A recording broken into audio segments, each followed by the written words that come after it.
Yasas Filaraquia y bienvenidos una vez más a este vuestro canal dedicado a la cultura griega. Y si es la primera vez que pasas por aquí, que caes en uno de mis vídeos, me voy a presentar. Soy Lorena Navarrete, soy la historiadora especializada en Grecia y guía oficial de este canal. Aquí hablamos de Grecia y en mis redes sociales, que ya aprovecho y las dejo por aquí, en concreto en Instagram, os dejé una cajita de que me dijerais vuestras opiniones impopulares, ¿no? Vuestras opiniones que consideráis o creéis que la mayor parte de la gente no opina lo mismo o que creéis que, bueno, pues no son políticamente correctas, etc. Entonces, como me mandasteis tantas, os comenté que las iba a ir subiendo en diferentes vídeos por aquí. Y voy a ir compartiendo mi opinión, siempre desde el respeto, tanto el respeto hacia Grecia como el respeto a vuestras opiniones, ¿vale? Nunca os voy a faltar el respeto. También importante, y lo digo aquí, que nadie se altere de «Oh, estás diciendo una cosa mala de Grecia», yo o alguna de las personas que han dicho estas opiniones. Absolutamente todos, tanto yo como las personas que han comentado, son amantes de Grecia, ¿vale? Lo que pasa que hay veces que no todo es perfecto y porque este canal está dedicado a Grecia, ¿no? Pero si hablásemos de España, incluso de Suecia, que he estado viviendo allí, o de otros países, de todos hay cositas de las que se puede sacar. Entonces, en mi canal de YouTube tenéis más de 200 vídeos dedicados con profundo amor a Grecia y bueno, pues en esta serie de vídeos estamos diciendo las cosas no tan positivas. Bueno, a veces sí que vosotros igual tenéis una visión más negativa, pero yo tengo otra visión más positiva y bueno, vamos aquí intercambiando. Primer comentario. No existe un pueblo genético. Muchos griegos son de origen albanés o eslavo. Mucha de la gente que apoya que la población griega de griego genéticamente no tiene nada y que tienen una gran cantidad de eslavos, de parte genética eslava, se debe a que en 1830 Jacob Philipp Falmerayer, nunca me acuerdo del orden, él dijo, como historiador, no, que los habitantes griegos desaparecieron porque en el siglo VI hubo unas invasiones eslavas, entonces aniquilaron a la población y ya, digamos, la genética griega desapareció. Bueno, históricamente, por ejemplo, las personas que han hecho la masterclass de Monemvasia, hemos hablado de este tema. Por cierto, os dejo por aquí la información de que hay masterclass mensuales del tema de historia y demás. Bueno, en concreto, la de Monemvasia, precisamente hablamos el origen de la población de Monemvasia a raíz de un traslado porque estaba habiendo invasiones eslavas, pero la población se trasladó, no es que desapareciera. Bueno, esto es un poquito en principio el contexto y de dónde parten estas teorías. Pero ¿qué pasa? Que Falmerayer es un historiador y durante 2 siglos hemos estado los historiadores debatiendo, pero ¿con qué debatimos? Con hipótesis. No, porque entonces sí, no, porque en este texto podemos ver, no, porque las evidencias arqueológicas, entonces. En el 2017, un grupo de científicos ha hecho un análisis genético que más claro que eso no lo puede haber. Entonces, voy a coger, porque lo tengo aquí apuntado, ya sabéis que en estos vídeos me gusta leeros toda la información como concreta para no equivocarme. Este estudio genético, que está publicado en el European Journal of Human Genetics, el estudio, como os decía, está realizado por el equipo de Stamatoyanopoulos y supervisado por la Universidad de Washington. Ellos lo que hicieron fue un análisis genético de la península del Peloponeso, ¿vale? Porque, ¿qué es Grecia? ¿Cuánto de largo Grecia? Eso es otro tema, ¿no? En las dimensiones de Grecia. Pero lo que es el Peloponeso, el Ática y el Peloponeso siempre ha quedado claro que son territorios griegos de siglos y siglos y siglos, porque bueno, arriba hay otros temas, Macedonia, que eso ya en otro vídeo hablaremos de ese tema. Pero bueno, entonces lo que hizo fue Peloponeso, porque además en el Peloponeso están datadas y constatados que hubo las invasiones eslavas, como os conté con el caso de Monemvasia. Entonces, este estudio genético, ¿qué es lo que ha hecho? A lo largo de diferentes puntos de geografía del Peloponeso ha cogido muestras y ha salido los siguientes resultados. ¿Qué tanto chacones cómo maniotas tienen un ADN muy propio, o sea, chacones por un lado y maniotas por otro. No es que ellos lo compartan, sino que es como un ADN muy específico, muy aislado, y otro ADN, los maniotas, también muy aislado. Y luego el resto del Peloponeso como que comparten más la genética. Estos ADNs además se compararon con ADN eslavo. ¿Qué es eslavo o de qué partes? Por lo que se ha deducido, estos pueblos eslavos venían por encima del Danubio, de las tierras más allá pasadas el Danubio. Así que cogieron muestras de Bielorrusia, de polacos, de rusos y de ucranianos. Bueno, pues en el muestreo se dio cuenta de que es que apenas la población griega tiene ADN, o por lo menos la población griega del Peloponeso tiene ADN de pueblos eslavos. Sin embargo, comparten mucho ADN con, en primer lugar, italianos, obviamente porque parte del Peloponeso estuvo, gran parte, o prácticamente entera, durante un tiempo estuvo bajo dominio veneciano, si no ha sido en el Peloponeso, en las islas, y ha habido un movimiento. Entonces comparten con italianos, con andaluces, no con españoles en concreto, y no dicen españoles porque hicieron análisis con vascos también, con población vasca, y sin embargo apenas comparten genética con los vascos. De hecho, es el grupo con el que menos. Comparten incluso más con eslavos que con vascos, ¿vale? Pero que es que con eslavos es poquísimo, con vascos menos. Entonces, en concreto con andaluces y con franceses también. Hay que tener en cuenta que hubo la francocracia en el que franceses estuvieron gobernando, ¿no? Entonces, como es italianos, en general, italianos, españoles y franceses con los que más comparten. Por tanto, esto queda claro que no es un ADN puro y que tienen la misma sangre que Aristóteles, no ha habido mezclas, se ha podido constatar que ha habido mezclas, pero que eso de eslavos no. En cuanto al tema de los albaneses, esto es mucho más complicado porque los albaneses no es un grupo heterogéneo, no es un grupo homogéneo, perdón, es un grupo heterogéneo. Entonces incluso hay todo un debate. ¿Quiénes son los albaneses? ¿Qué pueblos? Es como un conglomerado de varios pueblos y esto es muy característico porque hay muchos albaneses cristianos, muchos albaneses musulmanes. De hecho, desde el siglo XIV ha habido inmigraciones de albaneses cristianos a Grecia que se han integrado al final a lo largo de los siglos. Entonces, de hecho, hay un grupo conocido arbanitas y hay mucha gente que se apellida, por ejemplo, hay una cantante, Lefteria Arbanitaki, pues Arbanitaki es porque es descendiente de los arbanitas, o sea, es descendiente de albaneses, pero que han sido helenizados, se han integrado totalmente y a día de hoy se les considera como griegos y ya está, pero originalmente eran griegos, no eran unos pueblos albaneses, ¿vale? Entonces es un poco más complicado. Luego, por ejemplo, tenemos la ciudad de Poros, que fue fundada en el siglo XVII por albaneses también. Entonces sería interesante hacer en Poros un estudio genético. Así que es complicado poder decir qué porcentaje. Lo de los albaneses es un estudio más complicado que espero que en el futuro se pueda hacer con más detalle, pero el tema de eslavos, la ciencia ha dicho que, sorry, pero no, o sea, no, esa teoría se ha desmontado. Segundo comentario, se parecen más de lo que les gustaría a países vecinos como Bulgaria, Turquía o Albania. Lo raro es que no se parecieran, porque después de haber estado algunas zonas hasta 5 siglos, porque el norte de Grecia estuvo hasta 5 siglos, casi 6, bajo dominio del Imperio Otomano, en el que se incluía Albania, en el que se incluía Bulgaria, en el que obviamente estaba Turquía. Es que hay ahí un intercambio, no había fronteras culturales, esto es como el Imperio Romano. A ver, ahí tú mantenías algunos elementos, por ejemplo, yo que soy de Cantabria, que soy del norte y además están las famosas guerras contra los astures y los cántabros de Augusto, bla, bla, bla.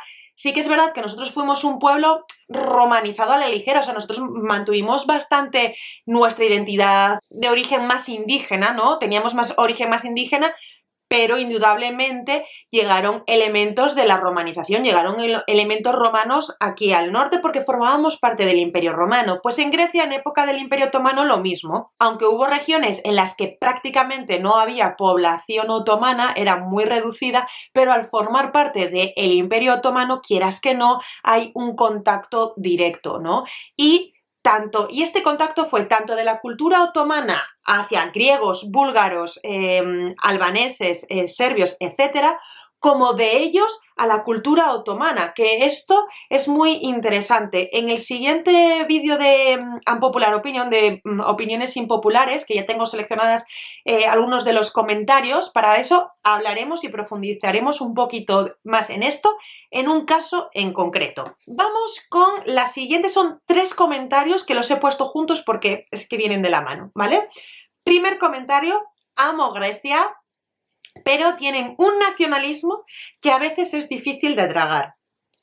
Siguiente: se lo tienen muy subidito con la cosa de la antigua Grecia, pero a día de hoy deberían callar. Siguiente: es curioso cómo su nacionalismo tan exacerbado no hace que se preocupen más de sus monumentos, o no hace que se preocupen de sus monumentos. No puedo estar más de acuerdo con estos comentarios.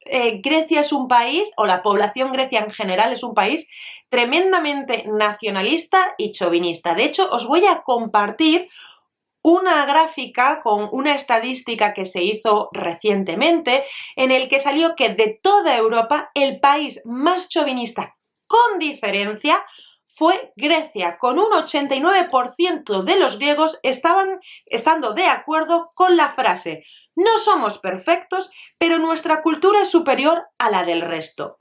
Aquí en España, que siempre hemos pensado, oh, los franceses, qué chauvinistas, nada, o sea, nada de nada. Para chauvinistas los griegos, y se nota muchísimo. Claro, esto pasa mucho en países en general. Viene la independencia de Grecia en el siglo XIX, también con el movimiento de los nacionalismos, etcétera. Es cuando también entra en auge, por ejemplo, en España, más resurge el nacionalismo catalán, nacionalismo vasco, etcétera. O sea, estamos en toda esta corriente. Pero en el caso de Grecia en concreto, es que es un país que acaba de nacer después de haber estado 400 y pico años bajo dominio del Imperio Otomano, que había estado anteriormente bajo la influencia del Imperio Bizantino, que son herederos del Imperio Romano un poco a la griega. Entonces, ¿dónde quedan esos tiempos de los griegos antiguos? ¿Qué es ser griego? O sea, es lo que hablábamos, ¿no? ¿Qué es ser albanés? ¿Qué es ser griego? Este albanés que ha luchado, que sí, su tatarabuelo era albanés, pero vive aquí, habla griego, es cristiano ortodoxo también como yo, ¿es griego o no es griego? Entonces, hay toda una cuestión, y de hecho, Grecia es uno de los pocos países que para conseguir la nacionalidad no es porque te cases, o sea, eso de me caso con un griego así consigo la nacionalidad griega y por tanto pasaporte europeo, olvídate, porque en Grecia es por sangre, ¿vale? Y de hecho, claro, era un sistema muy excluyente y al final se han visto forzados a que si te has casado con un griego o has estado viviendo en Grecia por un mínimo de 10 años, puedes acceder a hacer un examen para conseguir la nacionalidad. Examen que tienes que demostrar que sabes de Grecia prácticamente más que un griego, ¿vale? Además, con todos los dictámenes que de buen griego repitiendo mitos y bulos históricos a más no poder, como que, yo qué sé, ejemplo, que los épsones, la falda de los épsones, la fustanela, tiene 400 pliegues, uno por cada año de ocupación de los otomanos, cosa que no es verdad. Es más, hay un escrito, un artículo escrito por el exjefe del Estado Mayor griego, o sea, la cabeza más alta del ejército griego, un artículo que él escribió en favor de la fustanela, porque hubo unos movimientos ahí de que querían quitar la fustanela en el ejército, entonces él escribió un artículo defendiendo y diciendo que eso de los 400 pliegues, o sea, no.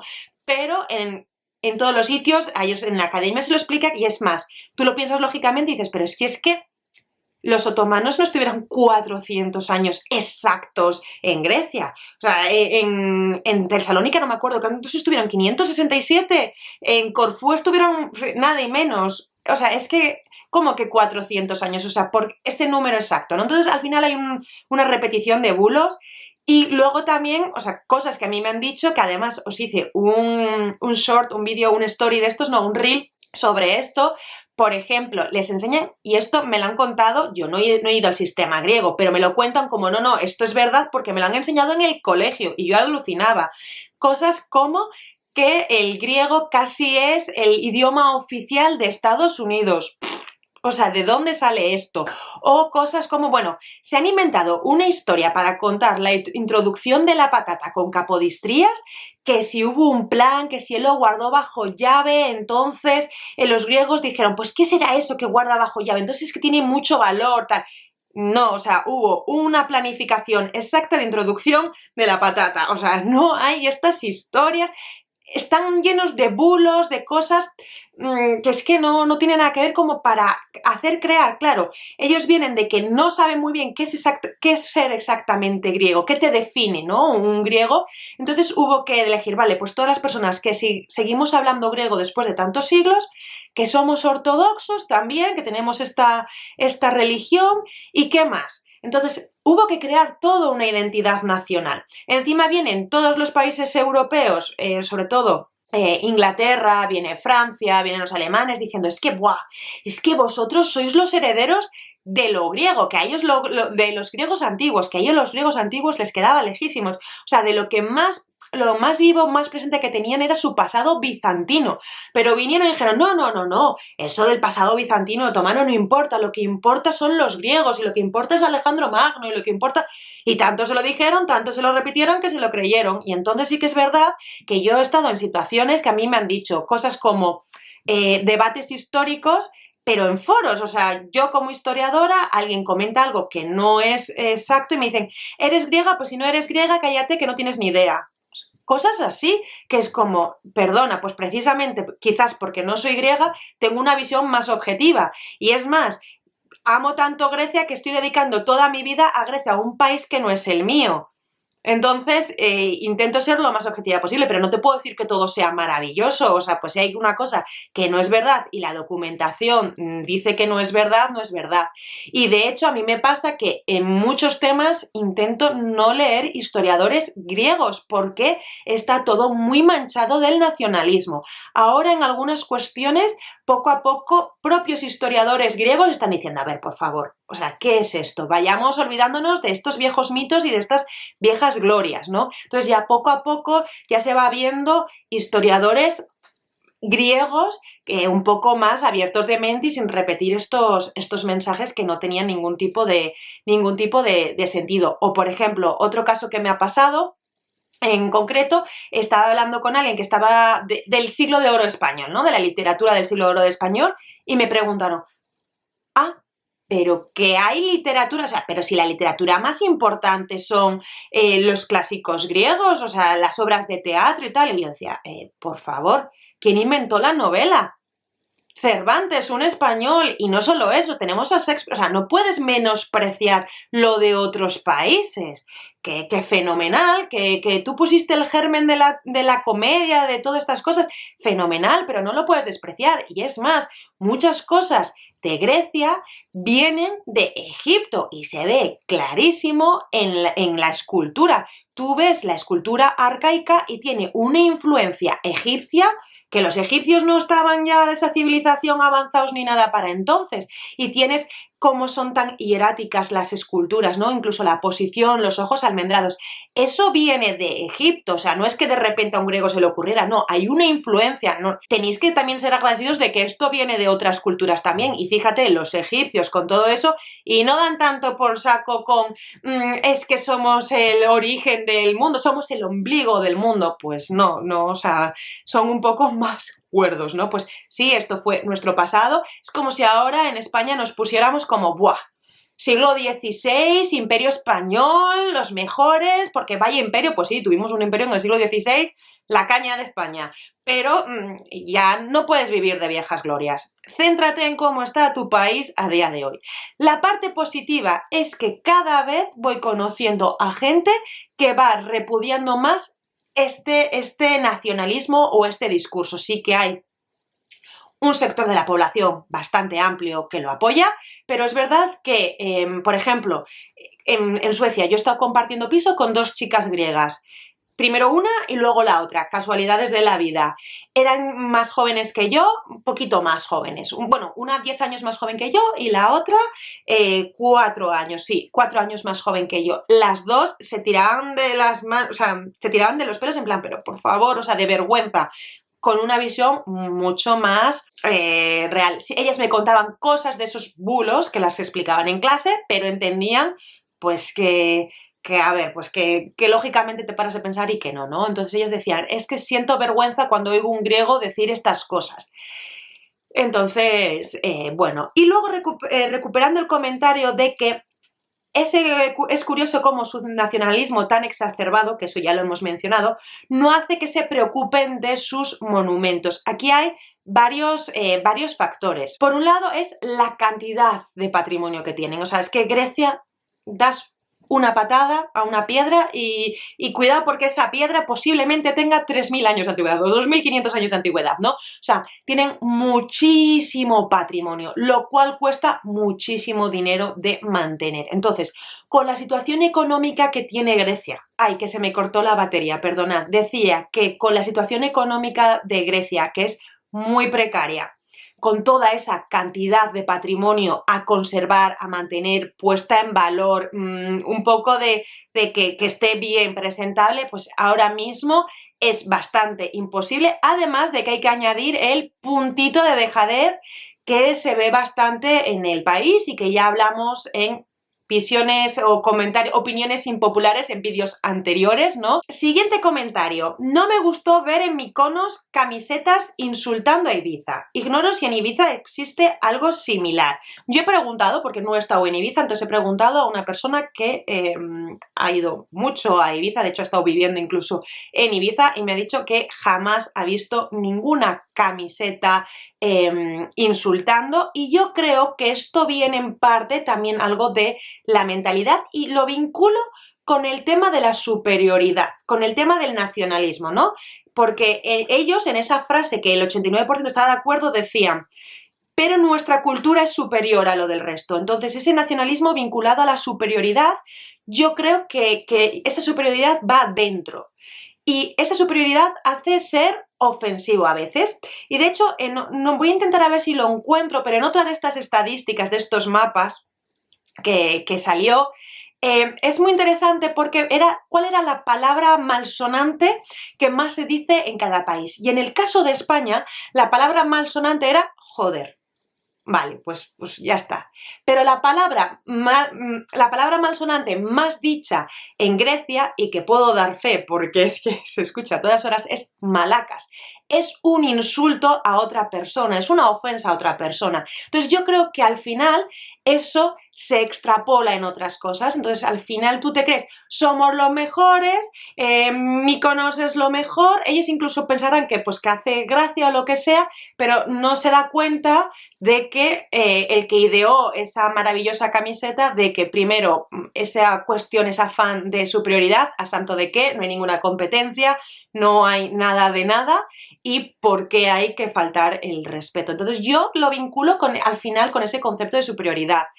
Como vuelvo a repetir, estos son generalidades. Hay personas maravillosas en Grecia, pero al final, si te están bombardeando con mensajes en el colegio, en las noticias, en todo, de que es que somos los mejores, es que buah, nosotros, al final yo creo que eso se extrapola. Y vamos con el último comentario. Utilizan demasiados anglicismos en detrimento de su propia lengua.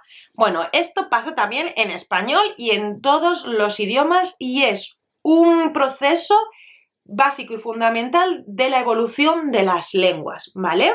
O sea, eso está ahí. ¿Por qué? Pues a ver, es que si no, no evolucionan. Vienen influencias de otros países, esto ha pasado en español, pasa en francés, pasa en italiano, pasa en Grecia. Cuando la gente me dice, Lorena, si estudio griego antiguo, me entienden en el griego moderno, ¿puedo hablar griego moderno? A ver, han pasado 2000 años, influencias de todos los pueblos.